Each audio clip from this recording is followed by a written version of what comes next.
Good morning everyone. ఈరోజు మన క్లాస్లో మరాఠా రాజ్యం అంటే ఏంటో తెలుసుకుందాం. మరాఠా రాజ్యం దీని గురించి కొంచెం తెలుసుకుంటే మనకి మిడివల్ హిస్టరీ అయిపోద్ది. అయితే ఒకటి, మరాఠా రాజుల్లో ఫస్ట్ శివాజీ అనే పేరే ఎవరైనా చెప్తారు. వీళ్ళ వంశం వచ్చి భోంస్లే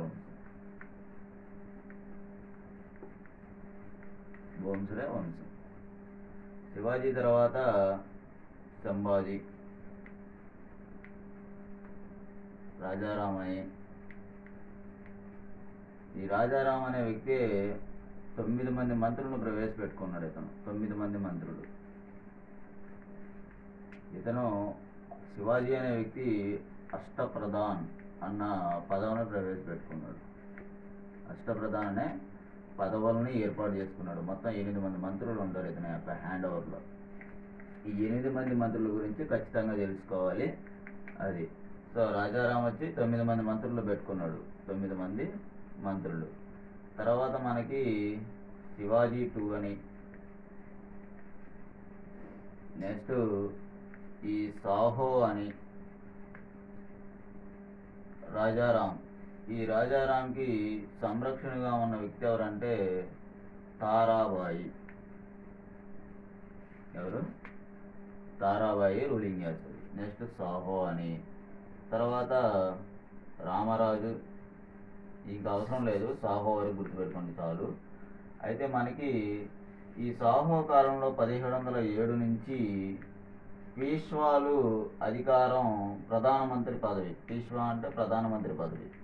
ఈ ప్రధానమంత్రి పదవి వాస్తవ పదవిగా మారిపోయింది. రాజు అనేవాడు కీలుబొమ్మగా మారిపోయాడు ఈ సాహో నుంచి. సో సాహో నుంచి రాజు అనేవాడు కీలుబొమ్మగా మారిపోయాడు. అయితే తొలుత ఎవరున్నారంటే పీష్వాగా బాలాజీ బాజీరావు. ఈ రకంగా పీష్వాల అధికారం, రాజుల యొక్క హ్యాండ్ ఓవర్లో వాస్తవ అధికారాన్ని వీళ్ళే చెలాయిస్తూ ఉన్నారు. అయితే మనకి ఇక్కడ చూసుకోవాల్సింది, బాలాజీ బాజీరావు కాలంలోనే 3వ పానిపట్టు యుద్ధం జరిగింది. 3వ పానిపట్టు యుద్ధం జరిగింది. 3వ పానిపట్టు యుద్ధంలో అహ్మద్ షా అబ్దాలీ ఫైనల్గా అహ్మద్ షా అబ్దాలీ విజయం సాధించాడు ఈ 3వ పానిపట్టు యుద్ధంలో. అయితే బ్రిటిషర్స్కి మనకి సంబంధించి ఒక మరాఠా యుద్ధం ఎలా జరిగింది అంటే, రఘోపా వల్ల నారాయణరావుని చంపేస్తాడు. ఈ నారాయణరావుని చంపేయడం వల్ల మాధవరావుని వాళ్ళు పీష్వా చేయాలనుకుంటారు. ఈ యొక్క కాంట్రవర్సరీ, నారాయణరావుని చంపేస్తాడు, మాధవరావుని పీష్వాగా చేస్తారు. రఘోపాని అపోజ్ చేస్తారు నానా ఫడ్నవీస్ హ్యాండ్ ఓవర్లో. అయితే ఈ రఘోపా చేసుకుంది సూరత్ సంధి. ఈ సూరత్ సంధినే వాళ్ళు యాక్సెప్ట్ చేశారు. సూరత్ సంధి తర్వాత సో 1782 ఆ కాలంలో ఇటుపక్కన యుద్ధాలు, సూరత్ సంధిని బ్రిటిష్ వాళ్ళు యాక్సెప్ట్ చేసి యుద్ధాన్ని మొదలు పెడతారు. అయితే ఎవరు గెలిచే పరిస్థితిలో లేకపోతే 1782లో సాల్వే సంధితో ముగుస్తుంది ఈ యుద్ధం. అయితే మరాఠా రాజ్యం చాలా పెద్దది. ఒకటి గ్వాలియర్లో సింధియాలని, రెండోది ఇండోర్లో హోల్కర్లని, గ్వాలియర్, నాగపూర్లో భోంస్లేలని, ఇలా వంశాలు రూలింగ్ చేస్తున్నారు. అయితే ఇక్కడ సాల్వేషన్తో ముగిసింది. ఇది మొదటి మరాఠా యుద్ధం. అయితే 2వ మరాఠా యుద్ధం ఎప్పుడు స్టార్ట్ అయిందంటే 1802లో బేసిన్ సంధి. ఎందుకు జరిగిందంటే, ఈ ఇండోర్కి గ్వాలియర్కి పడేది కాదు. దాని యొక్క పక్షంలో బ్రిటిష్ వారితో బేసిన్ సంధి చేసుకున్నారు. అయితే ఈ బేసిన్ సంధి తర్వాత ఎవరు గెలిచే పరిస్థితుల్లో లేకపోతే 1805లో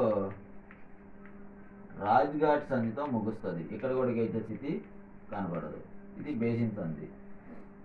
మరొక యుద్ధం వచ్చి 1818 కాలంలో జరుగుద్ది.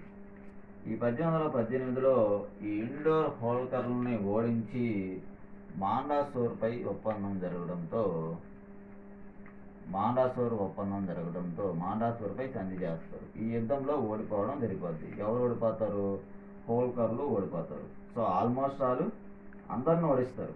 చివరిగా ఓడించి హోల్కర్లతో ఒప్పందం చేసుకుంది ఎవరంటే మాండాసూర్ ఒప్పందం 1818తో హోల్కర్లను ఓడించి బ్రిటిష్ వాళ్ళు మరాఠా సామ్రాజ్యంతో చేసుకుంటారు. అయితే జాగీర్దార్ విధానాన్ని రద్దుపరిచింది అయితే శివాజీ. ఇది మనకి అష్టప్రధానులు చూసుకుంటే ఒకరు వచ్చి సరైన దత్ అంటే సైనిక శాఖ, సుమంత్ అంటే విదేశాంగ శాఖ.